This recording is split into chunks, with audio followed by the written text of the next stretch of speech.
diagnostiquer les forces et faiblesses des réseaux traditionnels et de m'appuyer sur ce diagnostic pour proposer une transformation qui permet une redynamisation de l'activité. Et également d'évaluer les incidences des mutations technologiques et sur la clientèle et dans le cadre de cette transformation dynamique. Alors,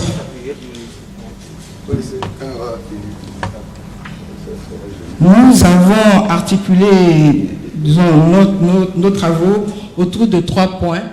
Le premier, c'est la présentation du contexte. Le second, les réseaux traditionnels en zone CIMA. Et le troisième point, quelle transformation des réseaux traditionnels dans le contexte actuel.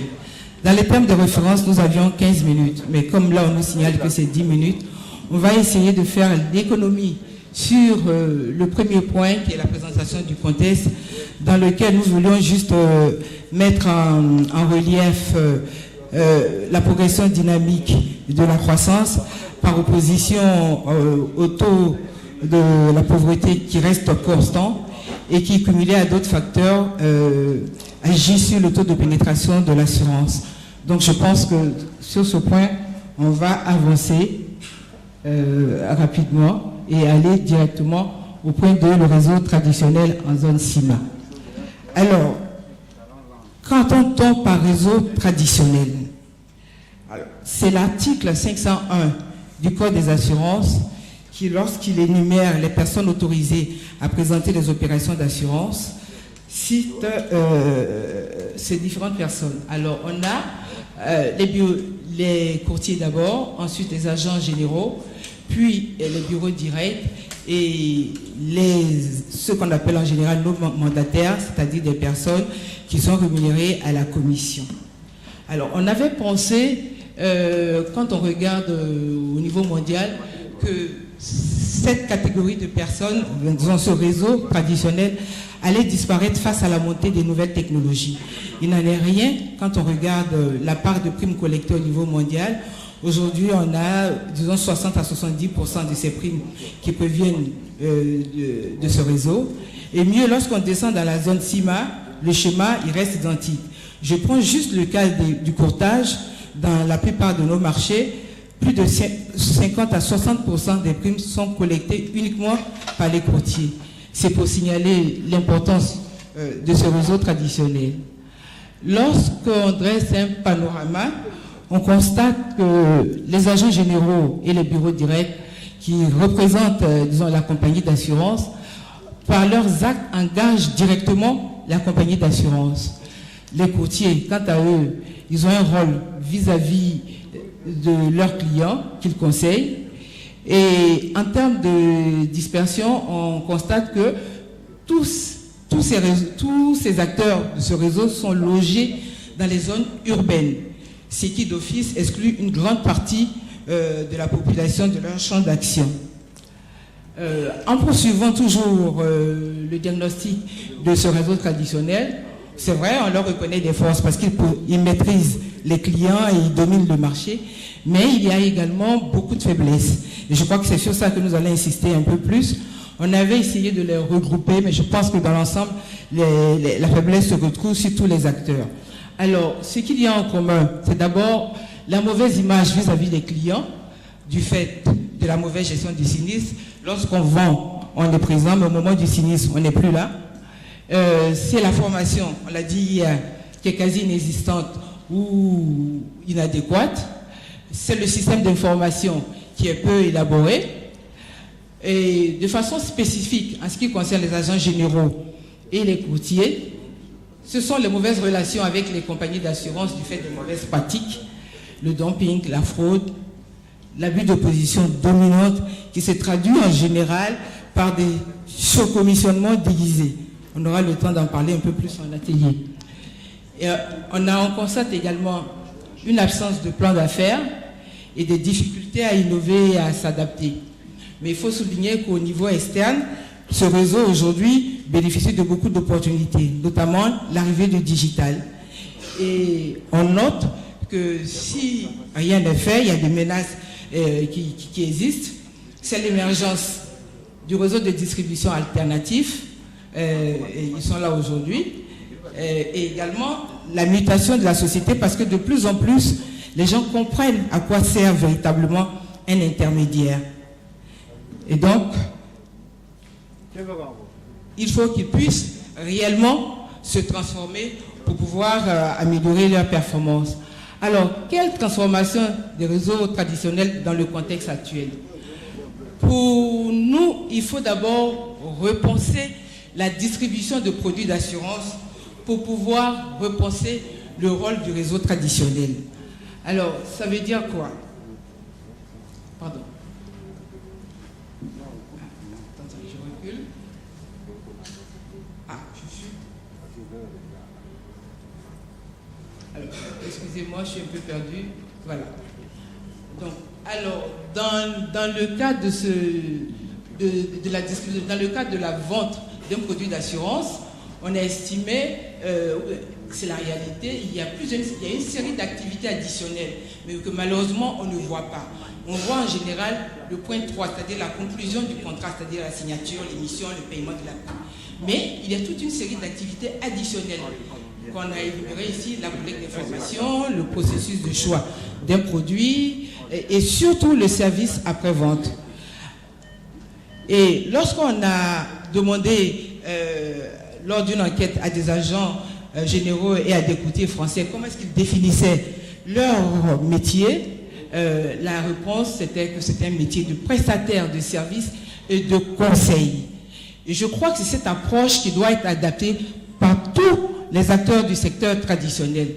Ça veut dire que dans le processus d'achat, le point 2, qui est le processus de choix d'un produit, et le point 4, c'est sur ces points et que le courtier ou l'intermédiaire doit véritablement apporter une valeur ajoutée. Et ce sont des étapes qui, en termes de digitalisation, restent encore difficiles. Alors, si nous voulons recentrer notre réseau de distribution sur le conseil et la prestation des services, il va falloir les accompagner. Alors, les accompagner à quel niveau? Nous en avons identifié 4.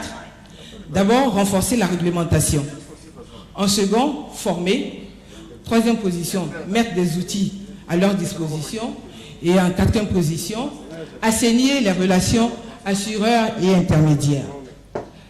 Au titre du renforcement de la réglementation, c'est vrai, le livre 5 a aujourd'hui professionnalisé la fonction d'intermédiation, notamment sur la carte professionnelle, sur la capacité, sur la condition d'honorabilité. Mais on estime qu'il y a encore une marge, on peut aller un peu plus loin. Et pour ça, on n'a qu'à regarder ce qui se fait ailleurs. On a pris le cas de la France, où aujourd'hui l'obligation de conseil et de formation doit être formalisée. Je pense qu'on pourra regarder en atelier le modèle, comment est-ce qu'on formalise cette obligation de conseil qui met véritablement le courtier devant ses responsabilités et qui met en valeur sa valeur ajoutée. Également, on peut regarder du côté du Maroc. Et là, je crois que ça, il faudrait peut-être qu'on aille un peu plus vite quand on regarde aujourd'hui le foisonnement d'intermédiaires qu'il y a et le niveau de ces derniers. Il faut introduire le succès à un examen professionnel national pour avoir accès à la profession de courtier ou d'agent général. Je crois qu'à l'entrée, on aura déjà réglé une partie du problème.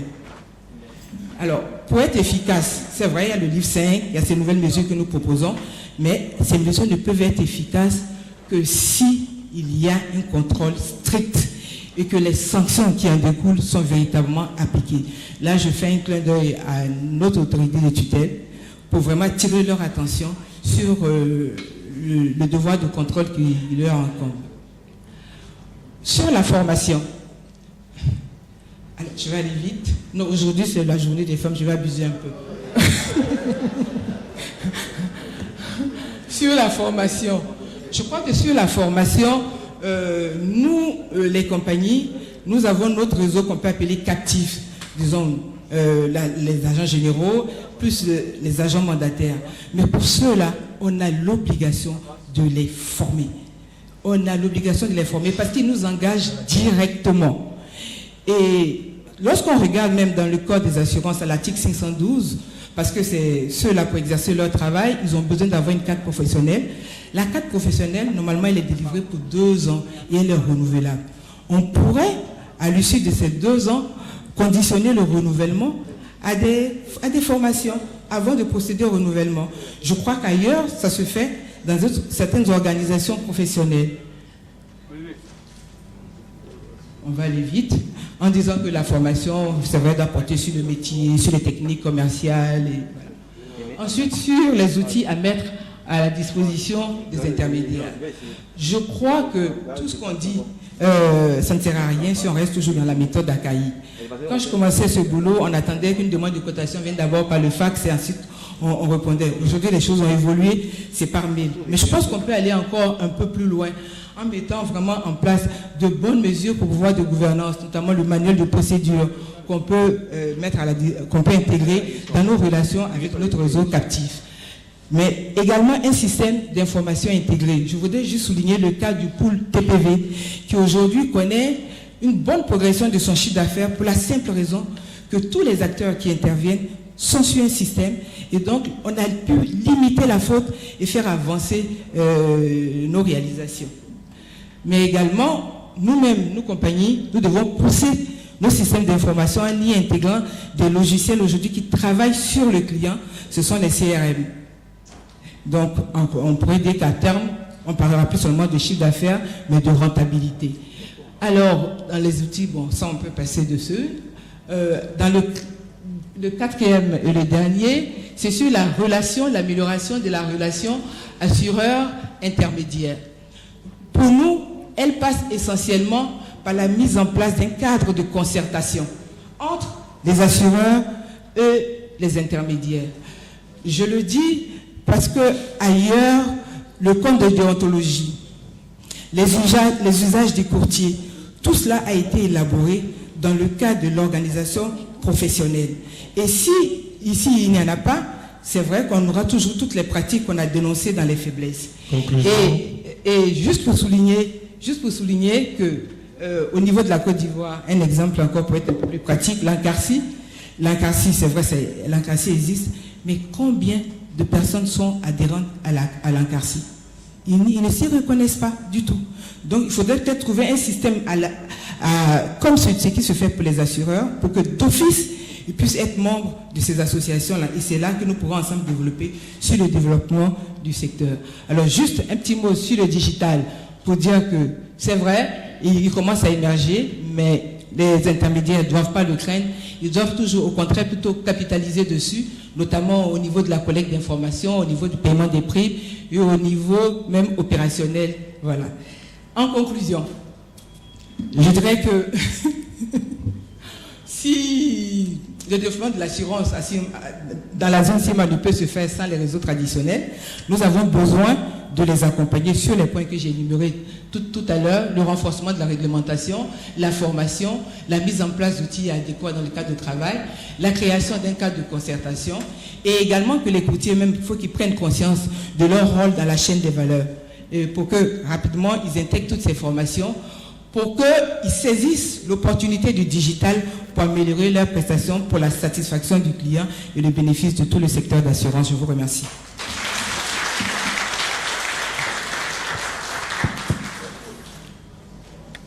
Merci beaucoup Rosalie, merci beaucoup d'avoir pas abusé, n'est-ce pas, de l'honneur qui vous est fait aujourd'hui pour préempter sur le temps. Nous allons donc croiser le regard de l'assureur, comme diraient les Canadiens, avec un courtier authentique, hein, n'est-ce pas? Je vais donc passer la parole à Cheikh Ba pour 10 minutes aussi. Sans tolérance cette fois-ci. Je vois que le président il est à côté de son chrono, mais s'il te plaît, président, ne le déclenche pas tout de suite. S'il te plaît. Je voulais juste sacrifier une réaction. Parce qu'aujourd'hui, c'est la journée des femmes. Donc, à défaut de pouvoir commander un bouquet de roses à chacune d'elles, permettez-moi au moins de leur souhaiter à ma manière bonne journée. Alors, je m'en vais paraphraser le poète président Léopold Sédar Senghor qui a chanté la femme. Il disait, femme nue, femme noire, vêtue de ta couleur qui est vie et de ta forme qui est beauté, j'ai grandi à ton ombre, la douceur de tes mains bandait mes yeux, et voilà qu'au cœur de l'été et de midi, je te découvre. Terre promise du haut d'un haut col calciné, et ta beauté me foudroie en plein cœur comme l'éclair d'un aigle. Femme nue, femme noire, je chante ta beauté qui passe forme que je fixe dans l'éternel, avant que le destin jaloux ne te réduise en cendres. Bonne journée. Donc là, tu peux décrocher ton chrono rapidement. Alors, dans les termes de référence, effectivement, on nous avait donné 15 minutes. On a travaillé sur 15 minutes, mais dans la mesure où on n'a pas tellement le choix, on va y aller. Donc, je passe... donc là, sur le sommaire, nous avons suivi ce que la CIMA nous a indiqué, les acteurs de la distribution. Il faut les identifier, les classifier, définir ce que c'est qu'un intermédiaire. J'en avais parlé à Kigali. Jusqu'à présent, juridiquement, ce n'est pas défini. Les services spécifiques apportés à la clientèle sur le plan technique commercial, les marges d'amélioration possibles, l'état des lieux et les difficultés relationnelles. Donc, en zone CIMA, la situation actuelle de l'intermédiation, les recommandations pour l'optimisation du fonctionnement côté courtier et les aménagements réglementaires, déontologiques, corporatistes à apporter.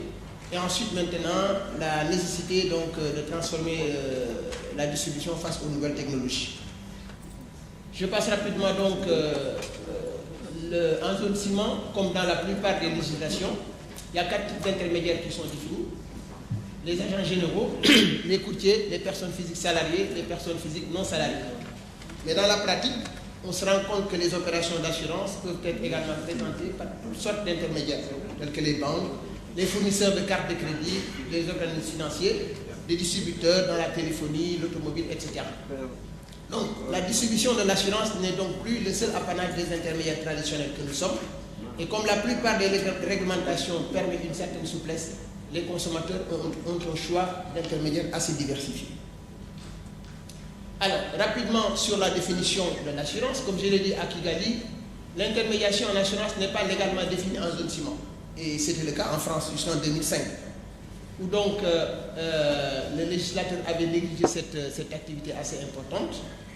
Il a essayé de combler cette lacune en procédant à l'intégration dans le droit d'une directive adoptée en décembre 2002. La définition qui est désormais inscrite dans la loi est simple en apparence et sa première lecture conduit à penser qu'elle est en fait évidente. Alors, ils ont défini d'abord l'intermédiation avant de définir l'intermédiaire. L'intermédiation en assurance ou en réassurance est l'activité qui consiste à présenter, proposer ou aider à conclure des contrats d'assurance ou de réassurance ou à réaliser d'autres travaux préparatoires à leur conclusion. Alors, pour lever toute ambiguïté, le législateur définit par la suite aussitôt l'intermédiaire d'assurance. Et intermédiaire d'assurance ou de réassurance, toute personne qui compte rémunération, c'est très important, exerce une activité d'intermédiaire en assurance ou en réassurance. Donc là, il y a une évolution qui a été notée dans le fond et la forme. Du fait que le temps m'est compté, donc je passe rapidement là-dessus. Parce que par la suite, il y a eu donc les usages du courtage et la jurisprudence qui ont donc réglé ce problème.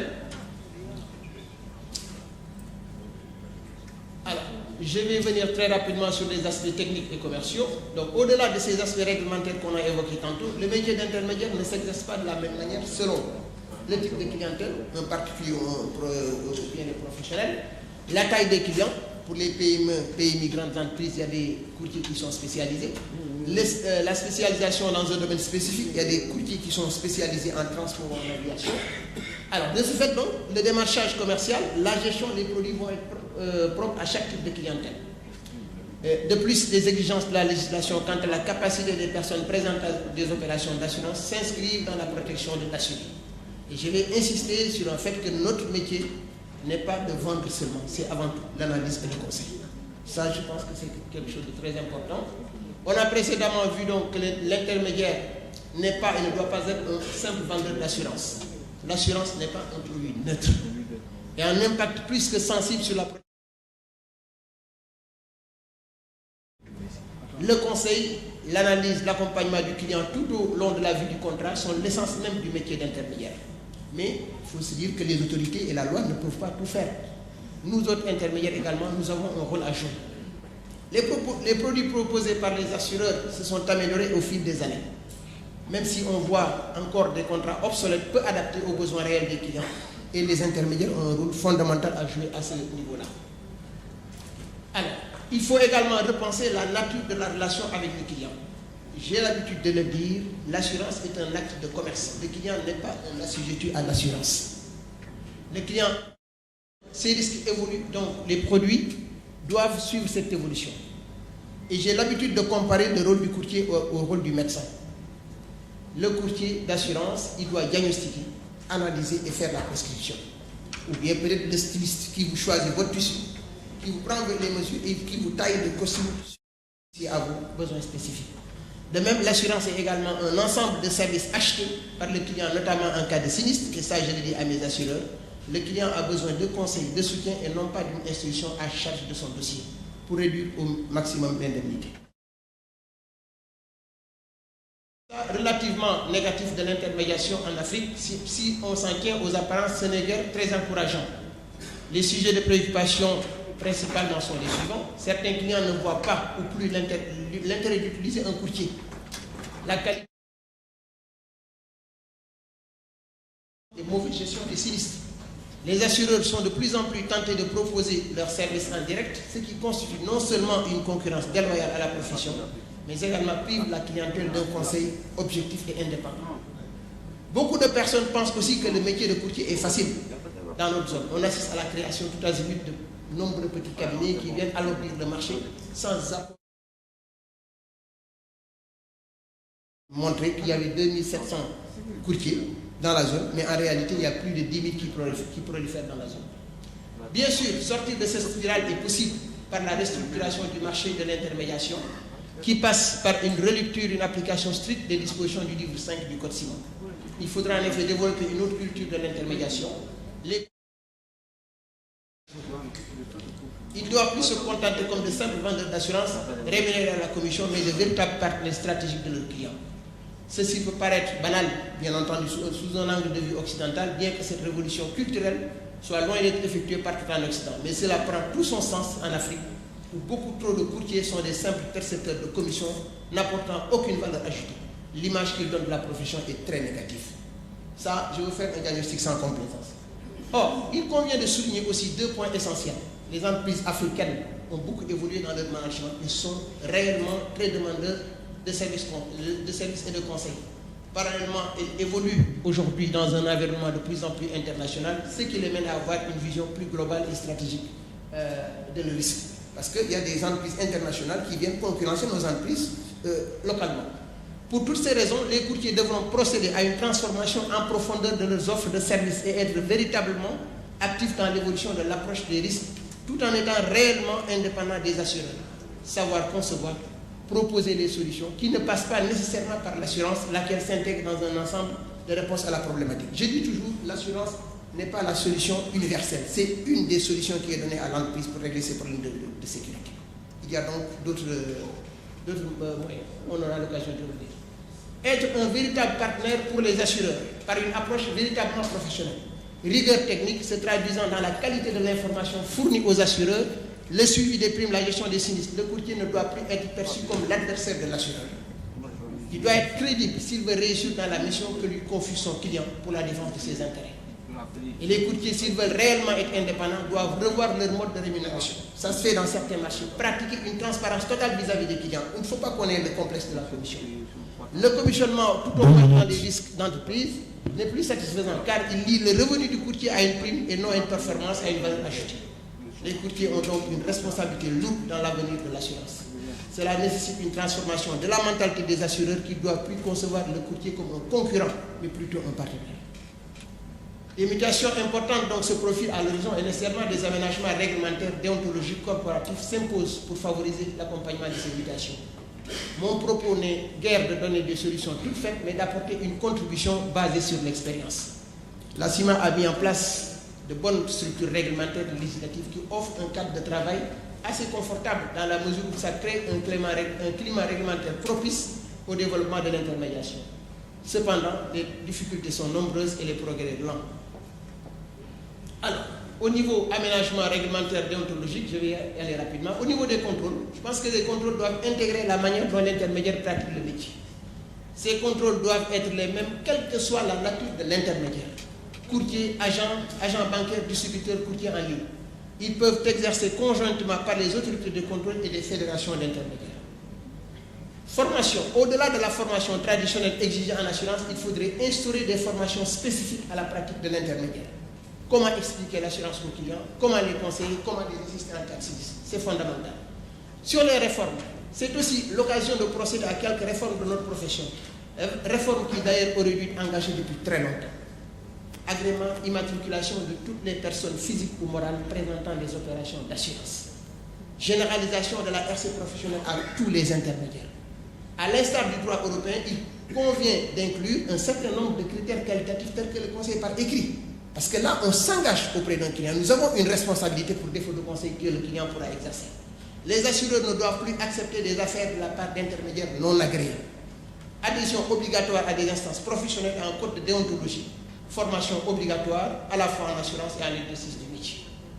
Comme je l'ai annoncé précédemment, les autorités ne peuvent pas tout faire. Il ne faut pas se leurrer. C'est tout d'abord aux intermédiaires qu'il appartient d'avoir une exigence très élevée de la pratique de notre noble métier.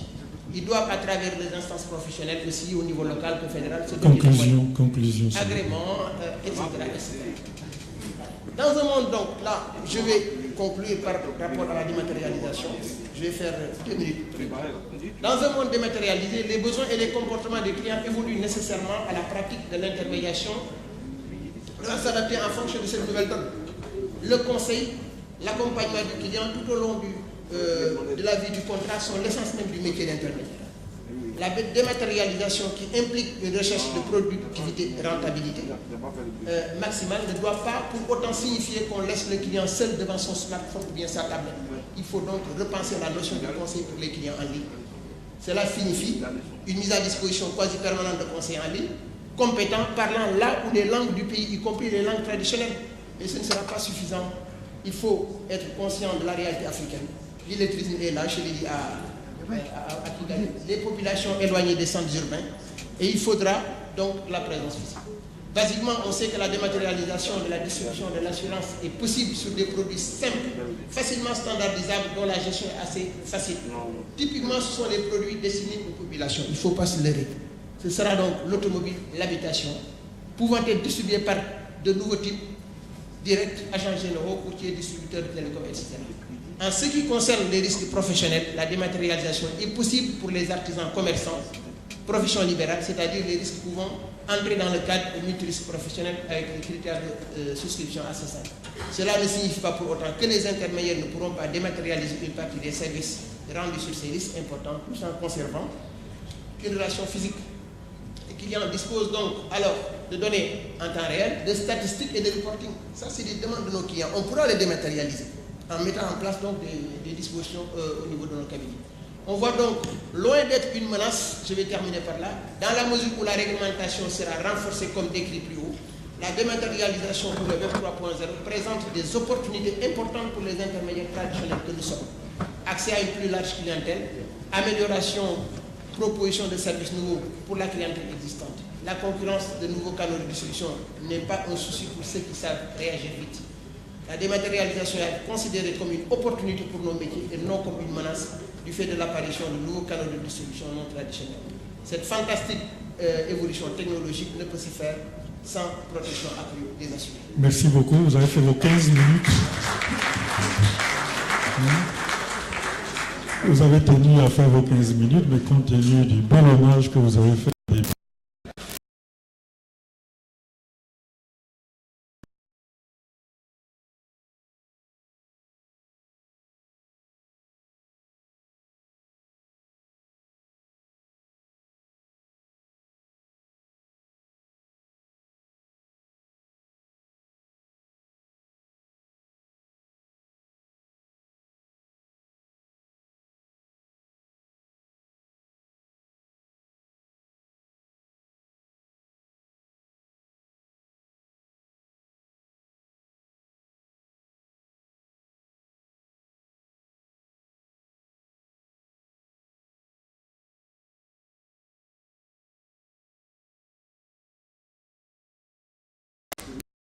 Oui.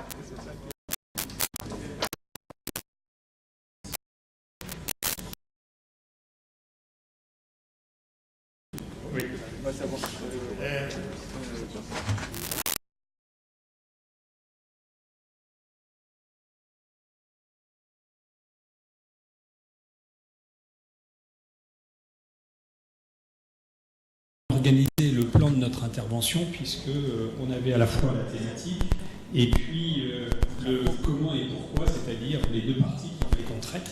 Et donc je vais m'attacher à suivre ce plan. En plus, je remercie Rosalie et Chèque parce qu'ils ont fait une excellente présentation de la situation, et ce qui me permet de m'affranchir de cette étape et donc de passer encore plus vite sur finalement le fond de mon intervention. Sur le pourquoi, j'aurai deux points que j'évoquerai. Le point sur le client, car on n'a de raison d'être que par le client.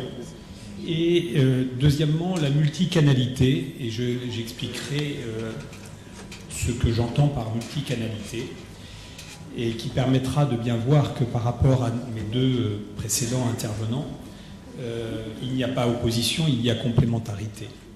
Et deuxième partie, ça sera le comment, et là on va voir finalement quels sont les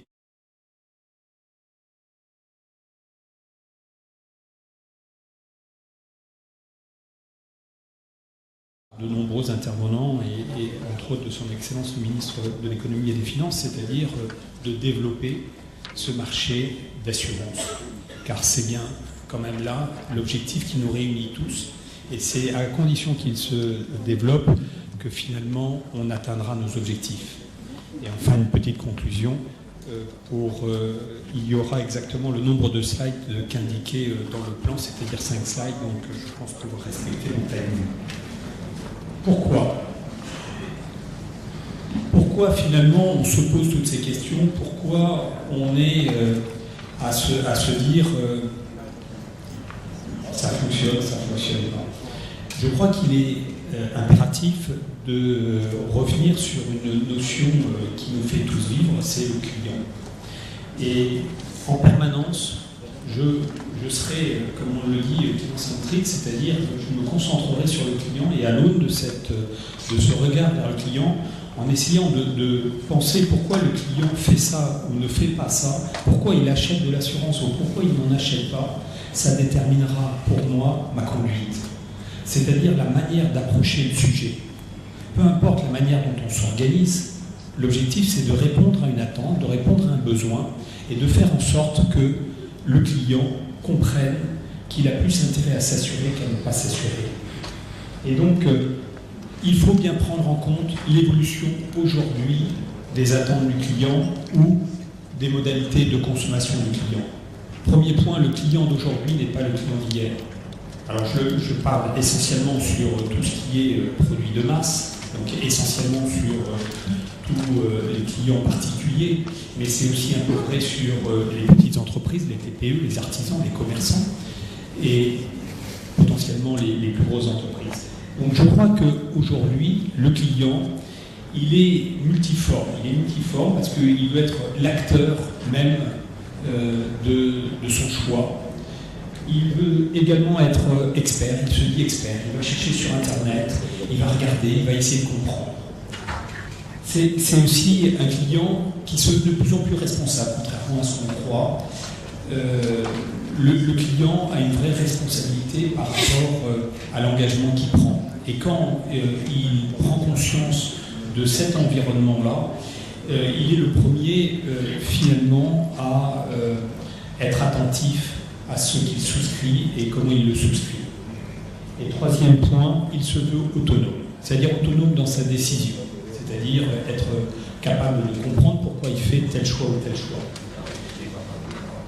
Donc tout cela s'exprime dans trois dimensions. La dimension du mode de consommation, c'est-à-dire que le client ne consomme pas aujourd'hui comme il consommait hier. Prenons bien en compte le fait que 60% de la population a moins de 25 ans aujourd'hui en Afrique, et donc son approche de l'assurance ne sera pas une approche traditionnelle, celle que l'on vit depuis 30 ans, mais ça sera une approche qui sera différente. Et il faut qu'on le prenne en compte. Qui plus est parce que les décideurs de demain en entreprise auront ces mêmes réflexes. C'est-à-dire ce qu'on observe aujourd'hui dans la manière d'acheter de l'assurance, on le retrouvera demain dans la manière d'acheter de l'assurance pour son entreprise, pour sa petite entreprise, pour sa manière, pour le petit commerce qu'il a fait. Donc les modes de consommation, ils ont évolué, il faut le comprendre. Deuxièmement, il y a les réseaux sociaux. Les réseaux sociaux, aujourd'hui, quand les jeunes et ceux qui ont juste une trentaine d'années, on leur demande est-ce qu'ils connaissent telle ou telle entreprise. Qu'est-ce qu'ils font en premier? Ils vont rechercher sur Facebook, ils vont rechercher sur tel réseau social et ils vont voir combien il y a de followers. Ah oui, il y a beaucoup de followers. Donc, cette entreprise est importante. Et donc ça structure aussi notre manière de voir les choses. Et enfin, il y a j'ai poussé jusqu'au bout la logique. Il va y avoir des interactions qui vont s'opérer en fonction des questions que se pose le client. C'est ce que j'appelle le chatbot. C'est-à-dire que c'est un échange qui se fait, mais non pas en tête-à-tête forcément, mais qui peut aussi se faire au téléphone, ou qui peut aussi se faire sur Internet pour pouvoir bien répondre aux clients. Et là, on voit bien aussi les étapes que l'on retrouve chez le courtier, c'est-à-dire d'interroger, de poser des questions, de recueillir toutes les informations. C'est le propre des chatbots. C'est-à-dire qu'il faut s'enlever l'idée que le digital aujourd'hui, c'est une forme de consommation où on a un questionnaire à remplir et que c'est ce questionnaire-là qui fera la tarification. C'est, je pense, se méprendre que de cantonner la vision que l'on a du digital à ce type de forme de souscription. Et qui plus est, quand on parle également, j'ai entendu chez certains de la profession dire on parle de tunnel de souscription. Voilà, comme si on rentre dans un tunnel, puis on essaye de voir une lueur au bout, et puis on avance, mais on ne sait pas bien où on va. Non, le chatbot, c'est au contraire des choses qui sont multidirectionnelles et qui permettent de répondre à l'attente du client. Et tout ça, on arrive à des notions communautaires, c'est-à-dire que le voisin a choisi telle assurance, et de proche en proche, finalement, il y a une logique communautaire qui est de plus en plus développée. Multicanalité. Le consommateur, je crois que l'idée essentielle, c'est que le consommateur choisit son mode d'interaction. Et on sait bien que dans le cadre de la souscription, dans le cadre de la vie d'un contrat, il y a énormément de choses. Il y a la collecte d'informations, il y a la souscription, il y a la gestion au quotidien, il y a le sinistre, il y a le règlement de sinistre. Dans toutes ces étapes, le client doit avoir le choix de ce qu'il souhaite. C'est-à-dire qu'il y en a qui sont anxieux sur le fait de souscrire. S'ils ont besoin d'avoir quelqu'un en tête-à-tête pour souscrire, qu'il l'ait. L'autre personne, c'est par exemple quand elle a un sinistre, elle a besoin d'être rassurée à ce moment-là et de rencontrer une personne. Et puis il y en a qui se disent moi c'est beaucoup plus simple, je préfère le faire à tout moment du jour ou de la nuit, de la semaine ou du week-end, et donc je le fais uniquement sur digital. Et donc on voit bien qu'il n'y a pas d'opposition sur les différents canaux que j'ai déterminés en dessous, B2C, B2B2C, B2B2C, mais il y a vraiment une complémentarité. C'est vraiment le client qui doit décider de la manière avec laquelle il veut approcher son interlocuteur. Et donc, on voit bien que sur le B2C, il y a à la fois les sites internet et les indicateurs. J'ai parlé, et je prends exprès un terme assez neutre, d'indicateurs. C'est-à-dire que si on donne pour un certain nombre de risques, encore une fois, on parle de l'automobile, on parle probablement de la santé, on parle de certains risques de masse, mais comme l'habitation également, malheureusement extrêmement peu développé et qui devrait plus se développer, mais on voit que là on représente à peu près 60% de la masse assurable, et que voire même plus, si on prend le développement de la santé, individuelle également, dans l'ensemble de ce panel, il peut y avoir des facilitateurs, c'est-à-dire des gens qui utilisent l'outil qui leur permet demain de pouvoir faire souscrire au même titre qu'un client pourrait souscrire lui-même. C'est-à-dire que c'est quelqu'un qui va aider, qui va accompagner, soit par téléphone, soit en présentiel. Donc je passe assez vite, je pense que tout le monde a bien compris cette slide. Comment ? D'abord, il est indispensable qu'on ait un écosystème structurant. Ça ne peut pas se faire ex nihilo, ça ne peut pas se faire sans qu'il y ait un cadre. Ce cadre, il est bien évidemment tourné, et il tourne autour du digital, et qui permet que chaque acteur trouve finalement les attendus, ou surtout puisse avoir, en fonction des difficultés qu'il a pu rencontrer, on voit bien qu'entre les assureurs et les intermédiaires, il y a un problème de transparence, c'est-à-dire, je l'ai entendu hier, des intermédiaires qui encaissent des primes que les assureurs ne voient pas forcément. Donc il y a une question de transparence. Et Deux minutes. Je crois que le digital permet justement d'obtenir que le temps réel, la transparence, soit au cœur de cette dimension entre l'ensemble des acteurs. Un environnement propice, ça veut dire que ça ne se fera pas sans règlement, c'est une évidence. Et il va falloir bien réglementer, et je crois que là, le travail est ouvert. Et il est important parce que les phénomènes de masse, ça peut aller très vite, mais très vite en bien, mais très vite aussi en mal. Et donc, il est extrêmement important qu'on puisse prendre un certain nombre de dimensions, de décisions, mais je crois que Romain, après, détaillera un peu ces aspects-là, donc je passe très vite. Le contrôle grâce au digital, la CIGMA, l'ADNA, les DNA, peuvent avoir des moyens de contrôle colossaux. Et je crois qu'il va falloir s'appuyer, il faut qu'ils s'appuient sur le digital pour leur permettre d'avoir une puissance de contrôle beaucoup plus importante que ce qu'ils ont aujourd'hui.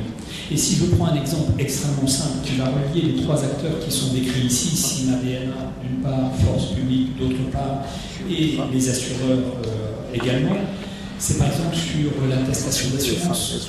S'il y avait un fichier central d'attestation d'assurance, que les forces, avec simplement un petit message USSD, puissent interroger une base et avoir la réponse comme quoi le véhicule est assuré ou non, est-ce que ça ne serait pas beaucoup plus simple ?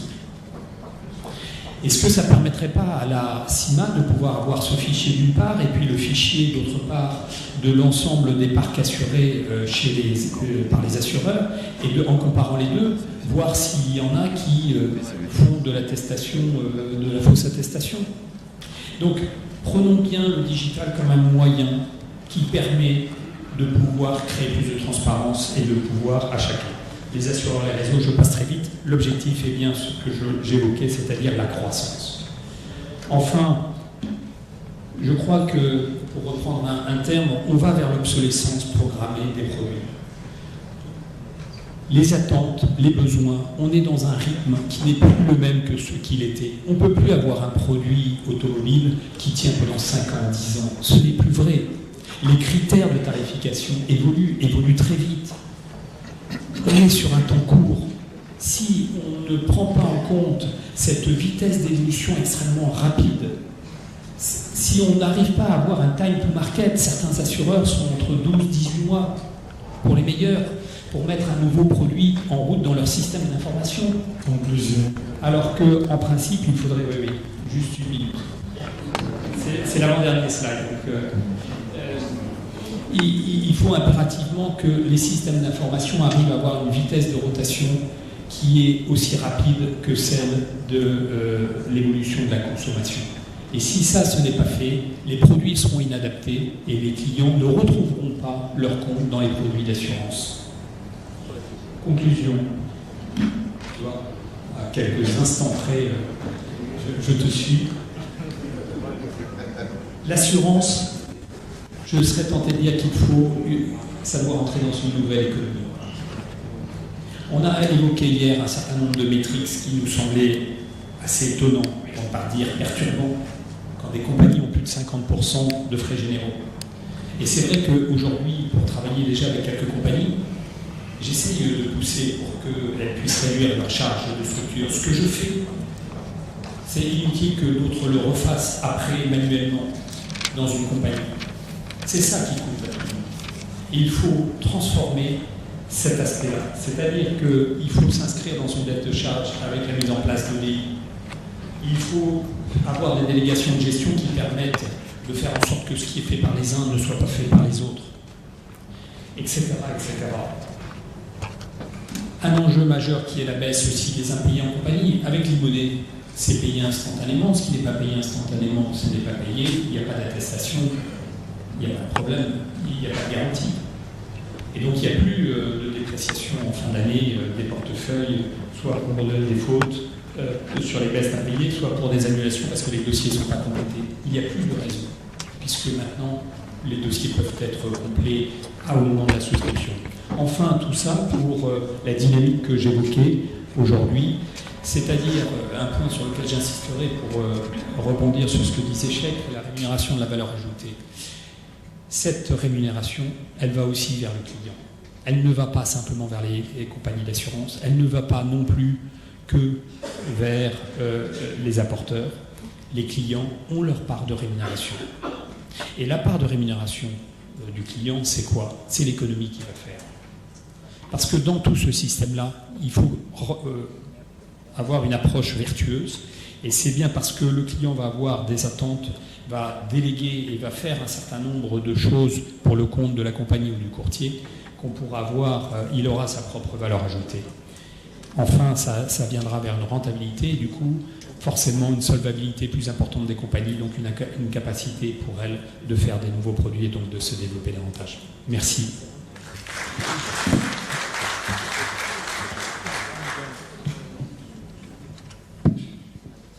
Bertrand, je t'annonce que tu as fait 16 minutes. Moi, je m'intéresse beaucoup au langage non verbal. Tout à l'heure, là, lorsque Bertrand disait que la digitalisation, c'est plus de contrôle, qu'on va donner à la CIMA et au DNA une phase de contrôle extraordinaire. J'ai eu dans la salle qui est majoritairement composée d'assureurs beaucoup d'émotions. Je les ai vus tressaillir. Oui, de joie, oui, de joie. D'accord, dans la même veine de la latéralité, je vais passer la parole à Romain, donc il va peut-être pas nous effrayer, mais certainement nous rassurer. Exactement. Merci, Président. Vous voyez, je suis déjà sur place parce que je sais que je n'ai que 10 minutes. Malgré tout, deux choses avant de commencer ma présentation. Remercier le secrétaire général de la CIMA et le président de la FANAF pour leur invitation. Et puis surtout dire que je pense qu'il est un peu dommage de toujours confronter les nouveaux, les anciens, les traditionnels et les innovants ou les alternatifs. Je pense que ça serait vrai dans des contextes où l'assurance le taux de pénétration de l'assurance serait à 90 à 100%, où on se battrait entre guillemets pour les mêmes clients.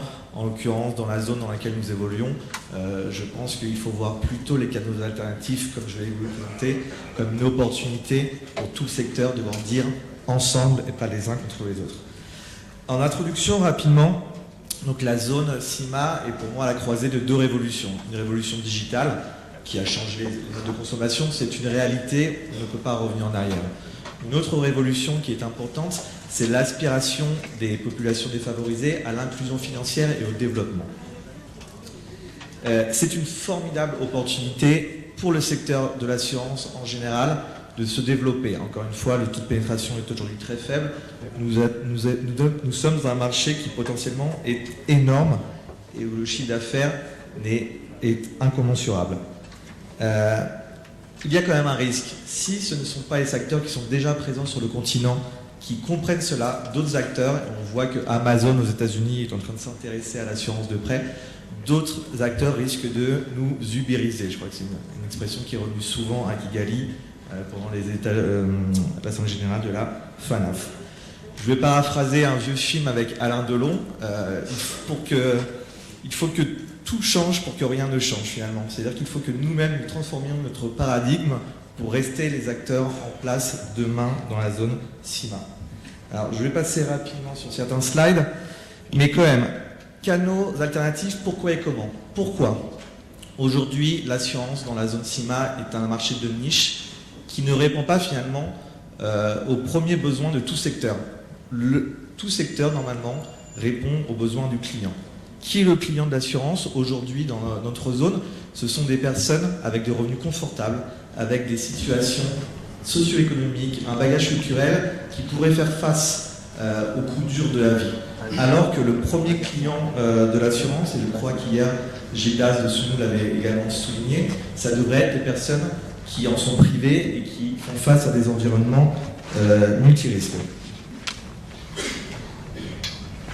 Nous sommes partis d'un constat assez simple. Il y a d'un côté un taux de pénétration dans les pays émergents de l'ordre de 3% pour l'assurance à la personne, alors que la pénétration de la téléphonie mobile est à 70%, voire beaucoup plus dans certains pays de la zone.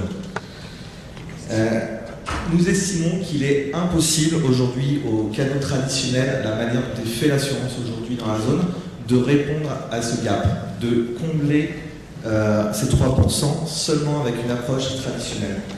Il faut voir la technologie mobile pour ce qu'elle est. Ce n'est pas une fin en soi, mais c'est le plus formidable outil, le plus formidable moyen pour toucher tout le monde et encore une fois se rendre compte que ce sont déjà dans la vie des familles. Souvent, nous avons l'impression que le digital pour des populations rurales, le digital pour des populations illettrées, ça va être compliqué. C'est nier la réalité. Aujourd'hui, aller dans les marchés au cœur du Cameroun, au cœur de Côte d'Ivoire, du Sénégal, les gens utilisent la téléphonie mobile plus que vous et nous peut-être pour se faire des transferts d'argent. Les gens, même illettrés, savent utiliser les technologies digitales, certainement encore une fois, plus que les gens qui sont aujourd'hui dans cette salle. Encore une fois, je vais passer vers l'essentiel, comme je n'ai que 10 minutes.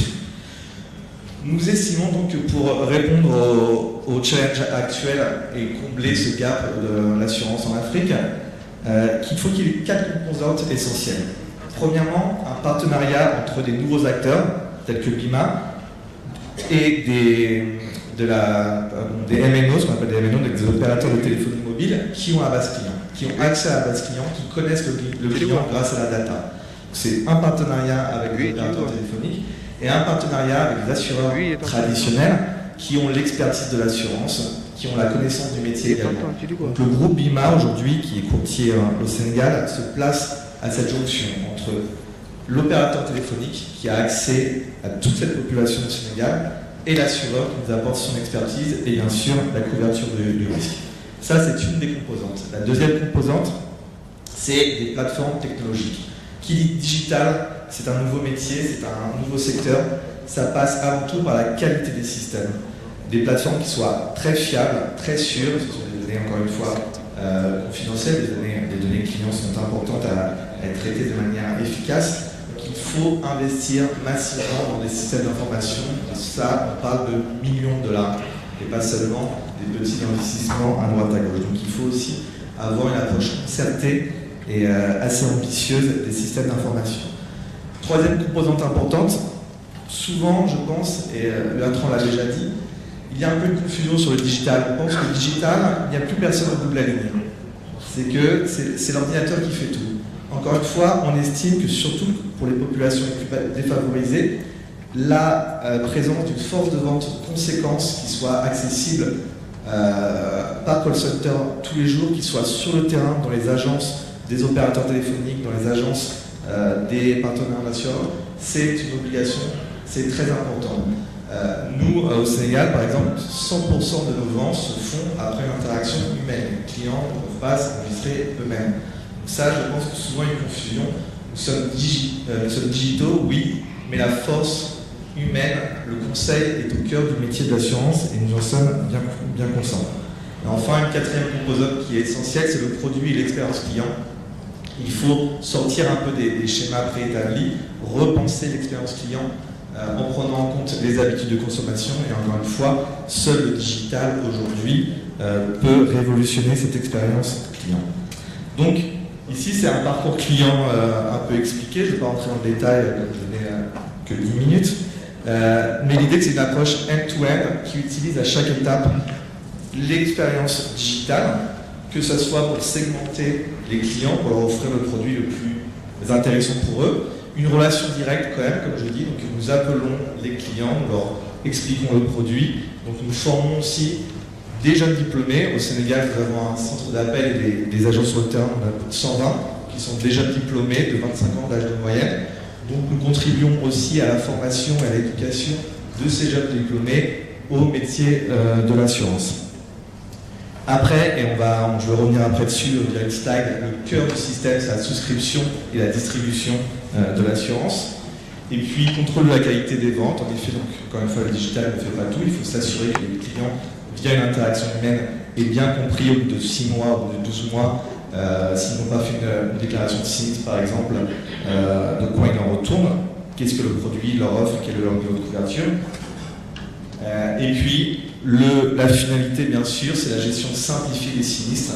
Aujourd'hui, grâce à WhatsApp, grâce au smartphone, pourquoi utiliser des documents physiques pour déclarer des sinistres? Tout peut se faire de manière digitale, sachant que, in fine, nos équipes et les équipes de l'assureur reverront les documents physiques, reverront les documents fournis par le client pour gérer tout ça de manière digitale. Encore une fois, ça nous permet aujourd'hui de payer 100% des sinistres en moins de 5 jours ouvrés. Je vais passer rapidement sur les slides, mais celui-là, je vais prendre un peu plus de temps parce que c'est le cœur du modèle BIMA. Ça, c'est le schéma, on va dire, parfait. C'est-à-dire qu'il est adapté après dans chaque pays par rapport aux contraintes réglementaires, on pourra y revenir. Mais ça, c'est le schéma parfait dans le sens où c'est un modèle 100% digital, mais à chaque étape, l'interaction humaine existe et le client à tout moment peut s'adresser à nous. Rapidement, donc, les agents, grâce aux données fournies par les opérateurs téléphoniques, nos agents peuvent segmenter les clients, les appeler, leur proposer les produits les plus adaptés à leur mode de consommation et à leurs besoins. L'inscription se fait de manière digitale via SMS et menu USSD. Donc, encore une fois, ça c'est le schéma idéal. Les termes et conditions sont disponibles via le menu USSD à n'importe quel moment ou via les applications dans le smartphone et bien sûr dans les agences de l'opérateur téléphonique et dans les agences de notre partenaire en assurance via des bulletins qui peuvent être imprimés à n'importe quel moment. Ça c'est rendu possible grâce à la qualité et à la force de la plateforme digitale. On a aujourd'hui 500 000 inscriptions par mois sur cette plateforme digitale. On a des millions de transactions de collecte de micro-primes. Et malgré tout, n'importe quel client, à n'importe quel moment, peut aller dans n'importe quelle agence de notre partenaire Tigo au Sénégal, demander son bulletin d'adhésion et l'impression se fait en direct. N'importe quel moment, notre partenaire en assureur qui est sous nous, Assurance Vie au Sénégal, peut demander combien ce client-là a déjà payé ce mois-ci, parce qu'il a accès aussi à cette plateforme-là. Donc la plateforme est la clé, de la réussite du système. La collecte des primes donc, se fait. On parle de primes vraiment assez minimes. On parle de produits que l'on vend plus au Sénégal, c'est 400 francs par mois, pour que vous ayez une notion des échelles. Et la collecte des primes se fait via le téléphone aussi, donc mobile money ou crédit prépayé pour certains pays. Le client est informé à chaque moment de chaque déduction par SMS. Et enfin, ce qui est très important, c'est que pour que l'assurance se développe, il faut une gestion réputationnelle du secteur. C'est-à-dire qu'il faut que les gens aient confiance dans le système. Et nous, comment on fait ça? C'est la flexibilité. À n'importe quel moment, le client peut avoir accès aux informations en direct. Combien il a déjà payé pour le mois-ci, à quel niveau de couverture il a droit, et surtout, il peut se désinscrire en envoyant stop par SMS à n'importe quel moment ou en nous appelant. Encore une fois, c'est une flexibilité qui est offerte pour des populations qui parfois n'ont pas confiance en l'assurance. Et la première confiance, ça passe par le fait que je m'engage, mais si je veux me désengager, c'est facile, et je n'aurai pas à aller dans une agence, je n'aurai pas à signer beaucoup de papiers, etc. Vous envoyez stop par SMS directement, vous êtes désinscrit. 2 minutes. Voilà, j'ai presque fini. Je suis d'accord avec M. Ba, c'est que ça fonctionne pour des produits simples, des produits standardisés. Et encore une fois, nous nous adressons à une certaine population. Ce modèle-là ne fonctionnerait pas en l'état pour des produits plus complexes, pour du B2B à un plus gros niveau, avec des couvertures sur les entreprises, etc. Donc encore une fois, c'est un modèle qui n'est pas transposable pour tout, qui est un modèle qui vise pour l'assurance vie, de l'assurance santé, de l'assurance hospitalisation, certaines populations. Et j'en arrive à la conclusion. Je vais peut-être être le seul à respecter les 10 minutes comme ça. Et c'est une conclusion en fait, qui ouvre un peu la discussion avec vous, avec la salle. On estime aujourd'hui quelles sont les barrières, en tout cas les empêchements pour le développement et la pénétration de l'assurance à la personne dans la zone. Il y a un vrai besoin de reconnaissance déjà par tous les acteurs que cette double révolution existe. L'axe digital qui a changé les modes de consommation et l'aspiration de population défavorisée à l'inclusion financière. Il faut déjà qu'il y ait une reconnaissance de tous les acteurs, des pouvoirs publics, en disant oui, l'inclusion financière doit être une priorité dans nos marchés parce que c'est un développement de l'économie de manière générale.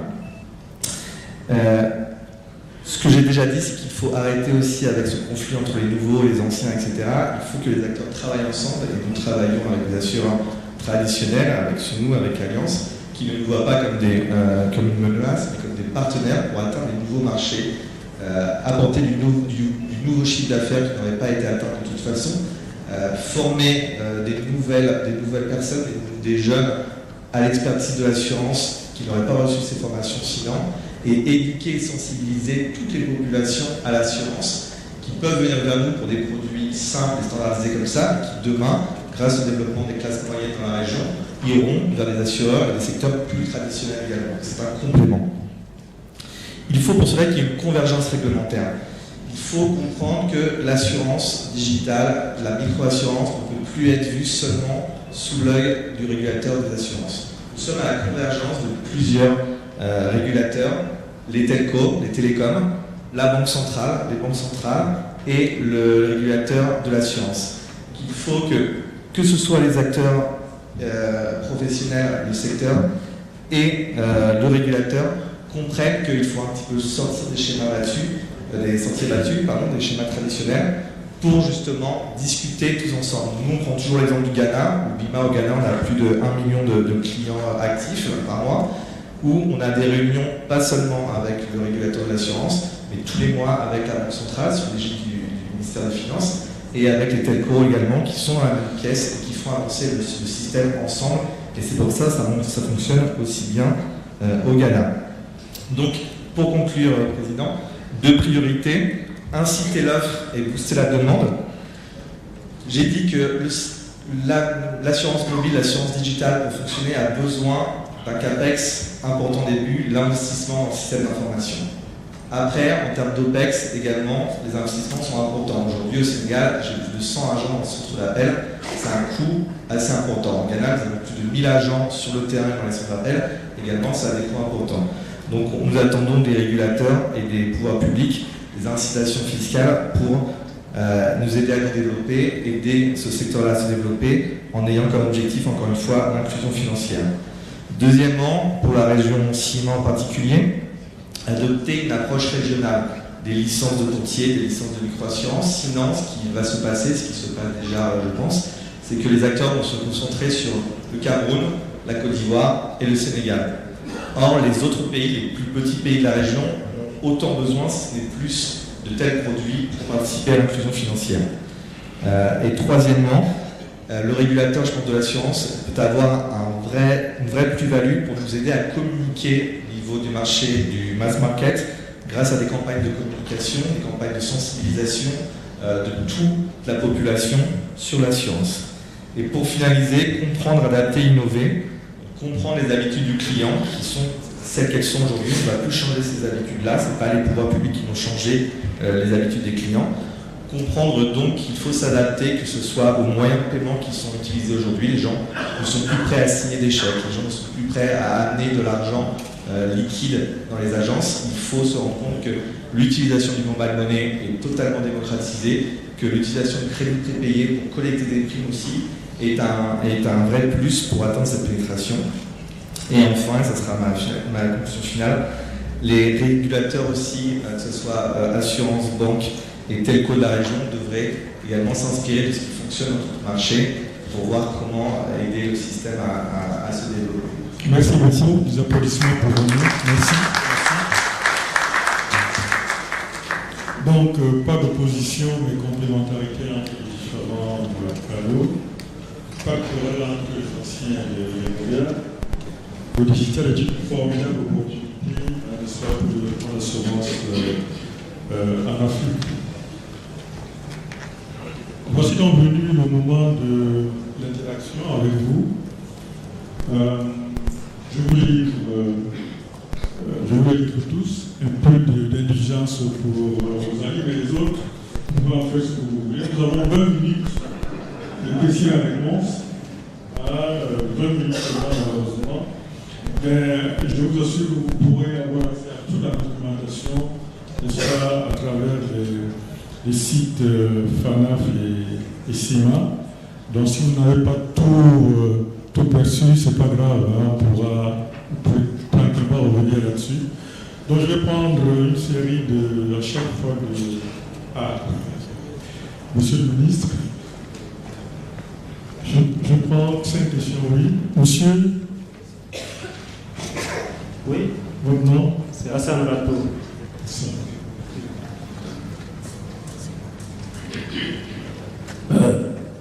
Merci, Monsieur le Président. Je voudrais féliciter les intervenants que j'ai suivis avec beaucoup d'intérêt. Mais je voudrais commencer par poser la question de savoir est-ce que les assureurs sont conscients que l'assurance ne s'achète pas. L'assurance se vend. Il faut savoir que les gens qui achètent de l'assurance, c'est quand ils sont obligés. L'assurance automobile, les gens achètent parce qu'ils sont obligés. Mais le pouvoir d'achat des populations ne leur permet pas souvent d'aller vers les assurances, ou en tout cas c'est une petite portion des populations.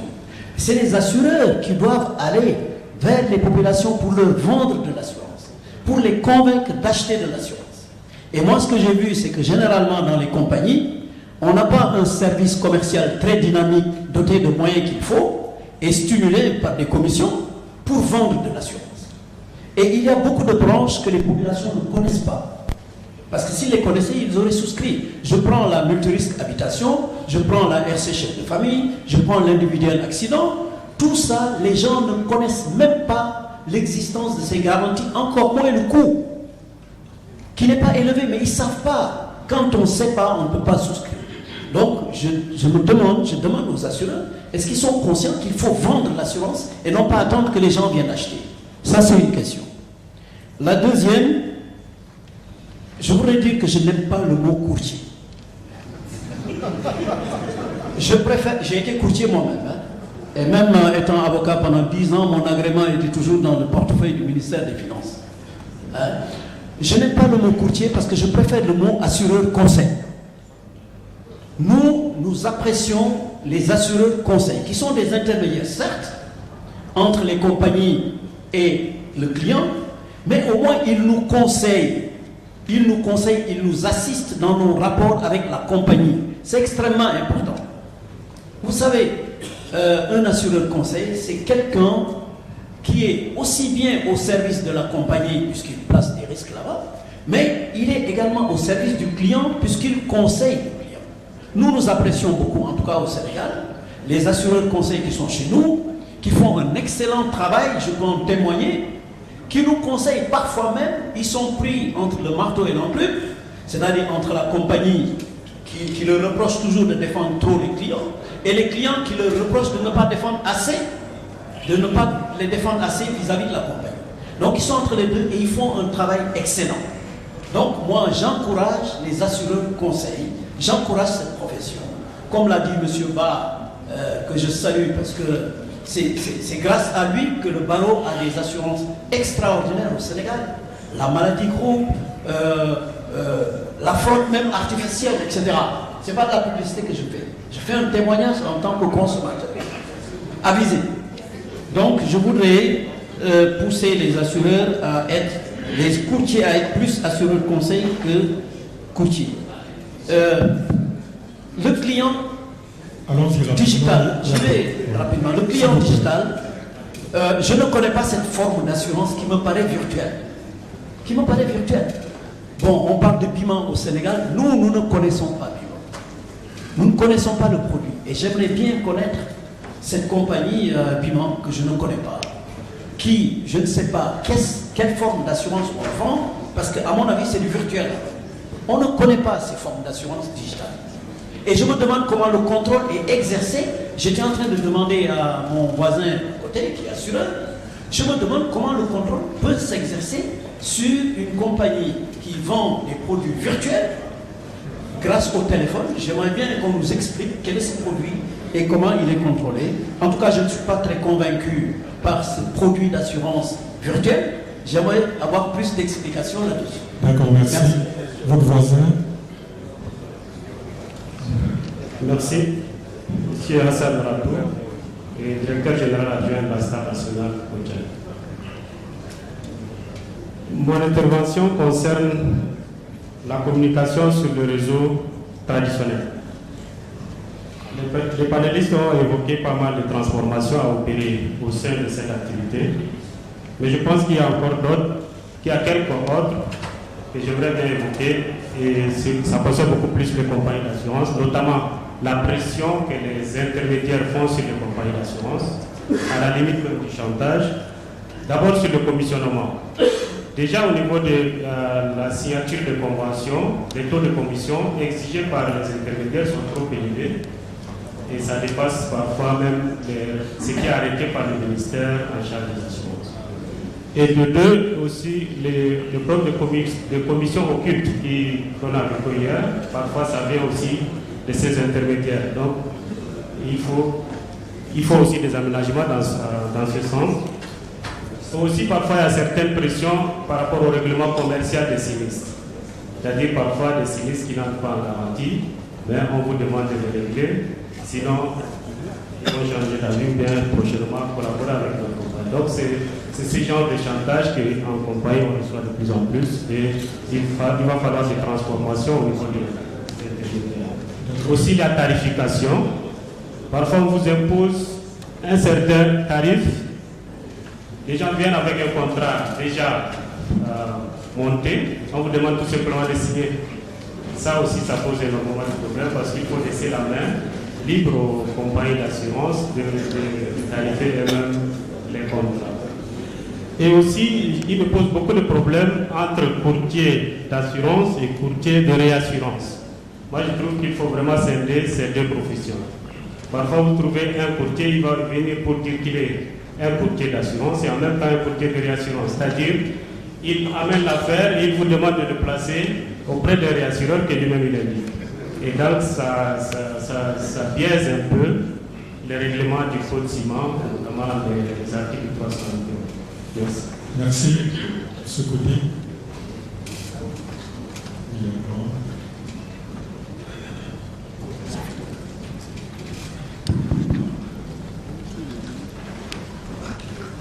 Je suis Évariste Tadjé, consommateur Côte d'Ivoire.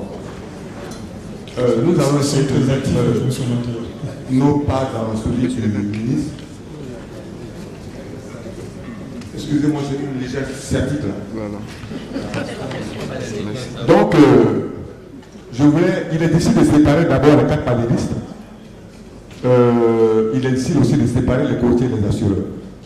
Nous allons tenter quand même de faire la synthèse. Je commence d'abord par les 2 derniers intervenants. La digitalisation, c'est tellement difficile à prononcer ce mot.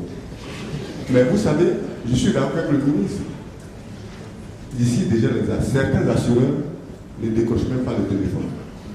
Ne donnent pas l'occasion de se cacher derrière l'ordinateur. Ça va être compliqué. Dans des États où on a un ordinateur pour 20 citoyens, qu'est-ce qu'on peut faire? Dans des États où, depuis 25 ans, on attend la promesse des chefs d'État pour la transmission automatique du procès verbal. Mais commencez par là. Commencez par la transmission automatique du procès verbal entre les polices, les assureurs, et utiliser la Poste de Côte d'Ivoire, qui cherche des ressources aussi. Et puis deuxièmement, je suis allé j'ai assisté à la mise en place d'une plateforme entre un établissement d'informatique, sans faire publicité, qui s'appelle ESATIF, et un courtier que j'ai vu dans la salle tout à l'heure. Monsieur Nénébi Gagé était à cette plateforme-là. Monsieur Diaw Daniel était à cette plateforme. Ils ont élevé des réserves. Parce que déjà, on a des problèmes avec le papier. C'est pas derrière les ordinateurs qu'on va s'en sortir. Il faut, oui, et puis il faut commencer d'abord par faire des délégations d'accidents par Internet. C'est déjà le début. C'est déjà le début. Donc, nous sommes mitigés. Notre avis est mitigé sur la question. Concernant les courtiers, c'est les mêmes problèmes qui sont ressassés depuis longtemps. Nous n'avons pas pris de gain dans notre ouvrage contre les courtiers. Le grand frère Janson a étalé déjà brièvement tous les problèmes que les courtiers vivent ici. Lorsqu'on vous écrit pour vous dire le courtier qui a vendu l'attestation n'est pas connu dans nos livres, nous sommes un peu étonnés que l'article 505 soit autant occulté et puis jeté comme en grec. Non, il faut garder le code d'éthique de la CIMA qui consiste à dire que les courtiers sont engagés à tout instant, à tout moment. On ne peut pas se défaire comme ça avec des arguments spécieux suivant lesquels il n'est pas connu chez nous. C'est un peu trop facile. Et donc, je résume le tout pour terminer, pour ne pas déborder le temps. La formation des courtiers est essentielle. Je suis assis à côté du président de la CACI. Je pense que leur formation est essentielle. Très peu de courtiers maîtrisent totalement le code CIMA. Nous pensons que les courtiers devaient travailler sur des projets, des stratégies de marketing, même s'ils n'ont pas d'experts en marketing. Je prends un exemple concret. Nous avons 101, oui, je termine, monsieur. S'il vous plaît, s'il vous plaît.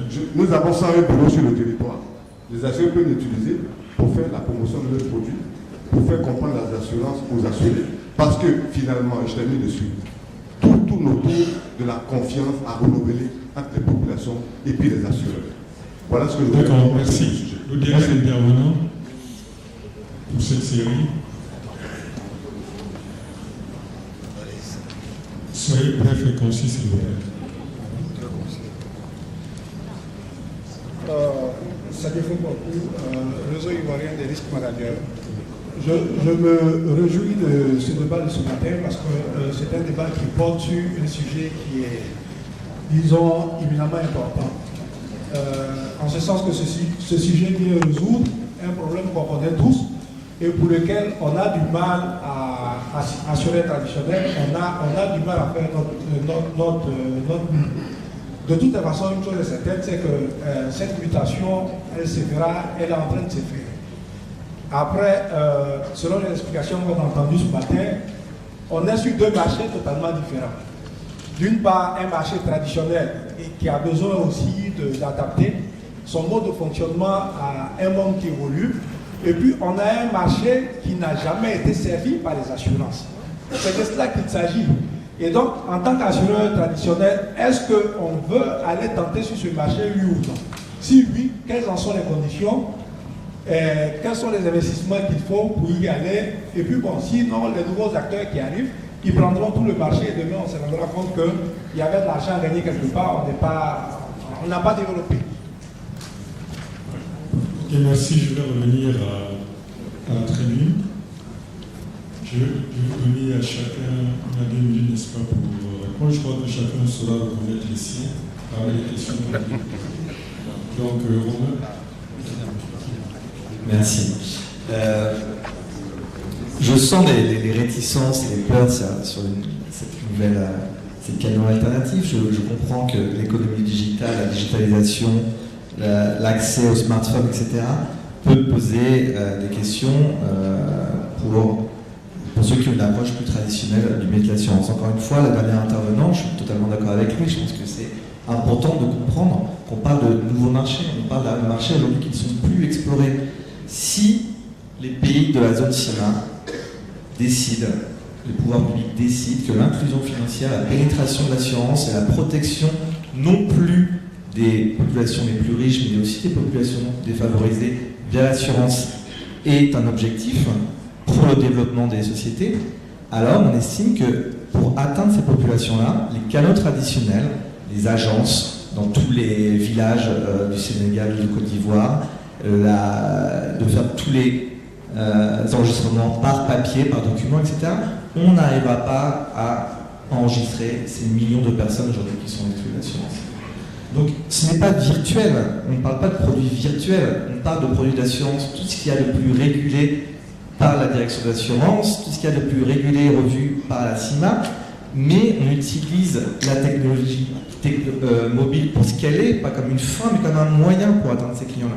Ce sont des produits traditionnels de micro-assurance, mais que l'on offre pour atteindre l'échelle via la technologie mobile.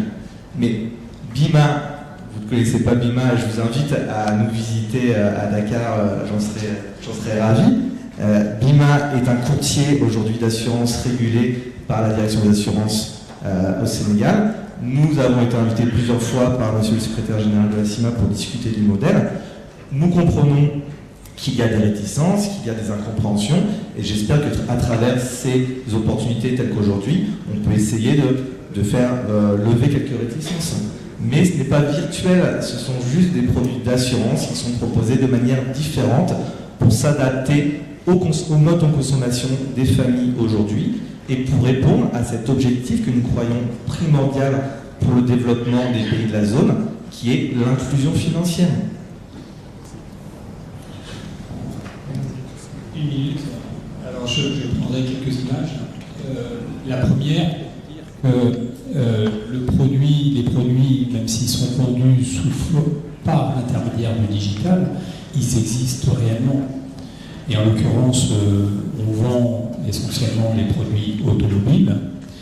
Par contre, j'ai un chiffre, moi, qui m'interpelle énormément depuis qu'on a lancé notre activité, c'est pourquoi un tiers de nos clients n'étaient pas assurés avant. Pourquoi un tiers de nos clients n'étaient pas assurés avant? Alors c'est vrai que j'entends que l'assurance, ça se vend, ça ne s'achète pas, etc. Le fait est. Et pour rassurer monsieur qui est là-bas, c'est vrai qu'il est plus facile de se cacher derrière un ordinateur que derrière un smartphone. Et donc finalement, ça sera un peu compliqué derrière un smartphone d'arriver à se cacher. Donc je pense qu'on ne pourra plus avoir cette excuse d'antan de dire bon voilà, l'ordinateur ne fonctionne pas ou que sais-je. Donc c'est je pense une chose. Permettez-moi en conclusion de reprendre quand même l'enjeu aujourd'hui du sujet. Force est de constater, depuis que la CIMA existe et depuis que le marché est un peu régulé sur l'Afrique francophone, qu'on est encore à des taux de pénétration qui sont ridiculement bas sur le particulier.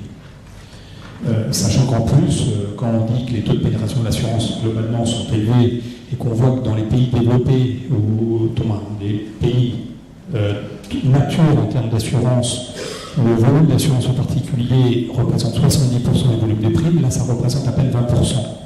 Donc on voit, je dirais, le potentiel énorme qu'il y a à développer. Pourquoi ça ne s'est pas développé jusqu'à maintenant? Et je crois que l'enjeu est bien là, et la question est bien là. Et donc il me semble que le digital, par ce que ça ouvre comme transparence, comme immédiateté, comme, je dirais, moyen de franchir des barrières à la fois d'éducation, à la fois de distance et que sais-je, permettent de s'affranchir et donc demain permettra de faire en sorte que la croissance du marché d'assurance pour les particuliers soit de l'ordre de 20 à 30% dans les prochaines années, et c'est bien là l'objectif qu'on se fixe. C'est pas de se poser la question sur les moyens. Une minute aussi. Oui, merci Monsieur le Président. Moi je vais rebondir sur l'intervention de Medcal. Monsieur le Ministre, effectivement, l'assurance c'est un produit qui doit se vendre. Et je demande aux assureurs de laisser les courtiers vendre l'assurance. C'est notre métier. Et il y a des techniques de vente d'assurance. Et je dis toujours, le meilleur moyen de vendre nos produits, c'est les sinistres. Quand il y a un sinistre, il faut capitaliser là-dessus. Nous, on a une stratégie. Pour la vente, par exemple, des risques émergents, il nous arrive d'organiser des petits déjeuners débats avec nos clients. Et là, on fait le benchmark sur des sinistres qui sont intervenus dans certains pays, sur la DNO, c'est-à-dire la responsabilité civile des mandataires sociaux, sur les risques politiques. Et les clients, au sortir de ce petit déjeuner de débat, ils se disent ça peut m'arriver, ça peut arriver chez moi. Et automatiquement, ils se soulèvent. Il faut le vendre, ce produit, mais il faut laisser chacun faire son métier. Nous avons un rôle, c'est de vendre. Vous avez un rôle, c'est d'assurer. Medcal, on a vécu l'expérience également donc, de la responsabilité civile du barreau du Sénégal. Les assureurs n'en voulaient pas. Les avocats pensaient que ça allait coûter très cher. Alors qu'en réalité, le risque principal qui était donc le risque d'insolvabilité n'était plus là avec la CAPA qui était mise en place. Nous avons fait une tournée chez les assureurs en leur expliquant le niveau de couverture que nous souhaiterions. Ensuite, le fait que donc, la RC, donc, le risque d'insolvabilité n'était pas là, et ils ont acheté. Et tous les avocats aujourd'hui ont acheté cette assurance-là. Donc je dis, c'est un produit qu'il faut vendre, laissez-nous vendre ce produit-là. Par rapport à notre ami donc, du Tchad, mais attendez, l'assureur, c'est lui qui paye les sinistres. J'ai l'habitude de dire que nous autres courtiers, on a le bon rôle. Nous avons des taux de commission confortables et nous ne payons pas de sinistres. Mais prenez vos responsabilités. N'acceptez pas qu'un courtier vous impose quoi que ce soit. Au Sénégal, les commissions sont fixées par arrêté ministériel. On ne peut pas imposer la tarification. C'est vous qui déterminez le prix pour pouvoir prendre vos responsabilités en cas de sinistre. Maintenant, un courtier professionnel peut jouer un rôle d'accompagnement. Moi, certains de mes clients me disent aujourd'hui, je veux que mes risques soient assurés auprès d'assureurs solvables. Il y va de ma responsabilité. Et là, la responsabilité du courtier peut être recherchée en cas de placement d'un risque d'un client auprès d'un assureur qui ne s'est pas montré solvable. Il y a certains clients anglo-saxons qui le font. Qu'est-ce que nous faisons? Nous apportons encore du service et de la valeur ajoutée aux assureurs. En quoi faisant en allant négocier sur le marché international, nous avons des relations avec des réassureurs qui sont bien ratés, rating donc standard Poor's ou en Est. Nous soignons la réassurance et nous venons vers l'assureur pour lui dire, cher monsieur assureur, nous avons trouvé pour vous des placements à réassurance facultative pour pouvoir donc respecter la réglementation et vous accompagner à ce niveau-là. Ça, ce n'est pas quelque chose qu'on vous impose. Donc nous sommes là pour être les partenaires des assureurs, nous sommes là pour accompagner des assureurs en apportant toute la valeur ajoutée requise pour qu'il y ait nos assureurs. Voilà. Je voulais juste ajouter à la suite de Sheila, c'est vrai que vous ne nous imposez rien, mais aujourd'hui je crois que le marché est tellement restreint que nous-mêmes, les compagnies, nous laissons emporter par cette ambition de développer notre chiffre d'affaires que quelquefois on pense qu'on ne peut pas dire non au courtier de peur qu'il nous enlève une partie de son business. Je crois que c'est cette lutte-là qu'on devrait pouvoir engager véritablement avec les courtiers.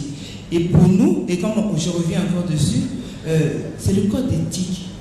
Le code éthique, le code qui va pouvoir amener le courtier à savoir réellement qu'est-ce qu'il peut demander à une compagnie d'assurance et qu'est-ce qu'il ne peut pas demander à une compagnie d'assurance. Autrement, on est un peu, légèrement, on est un peu à la merci de nos amis les courtiers. Mais je voudrais juste revenir sur une question qui est, c'est même pas une question, je pense que c'est une contribution, à savoir si les assureurs, qu'est-ce qu'on faisait sur la part de la population qui n'est pas couverte par les assurances. Et si on en voulait laisser cette marge aux nouveaux arrivants. Je crois que la conclusion de cette conférence, c'est de prouver que les assureurs aujourd'hui, nous avons l'ambition de coopérer avec ces nouveaux arrivants pour capter cette partie qui nous échappe. Je crois qu'il y a des assureurs aujourd'hui qui ont démarré. On vous parle de l'expérience de Sounou, on vous parle de l'expérience d'AXA. Donc ça nous intéresse parce que le taux de pénétration qui est de 1%, il faut qu'il avance et il va avancer avec cette population qu'on ne peut pas toucher. Donc nous sommes intéressés, nous voulons aller chercher cette cible et nous cherchons d'autres créneaux pour pouvoir développer notre business. Voilà, je pense que tout le reste, ce sont des contributions, on a déjà décliné, ce sont des mots. Donc je crois que je n'ai pas grand-chose à ajouter. Bien, on va rappeler alors, le temps écoulé. Rosalie a bouclé, elle a commencé, elle a conclu. Il ne me reste plus qu'à remercier les intervenants pour la qualité de leur intervention. Moi, ce que je retiens, c'est que le monde avance, nous devons avancer nous aussi. Les assureurs sont généralement considérés comme étant très conservateurs.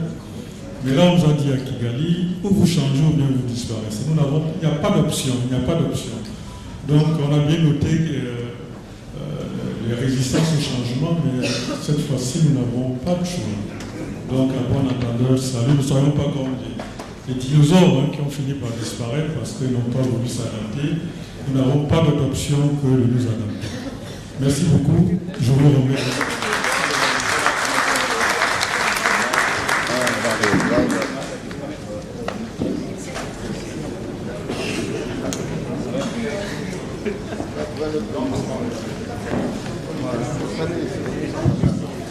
Mesdames et messieurs, nous remercions chaleureusement les panélistes et nous allons donc vous donner quelques informations sur la suite du programme.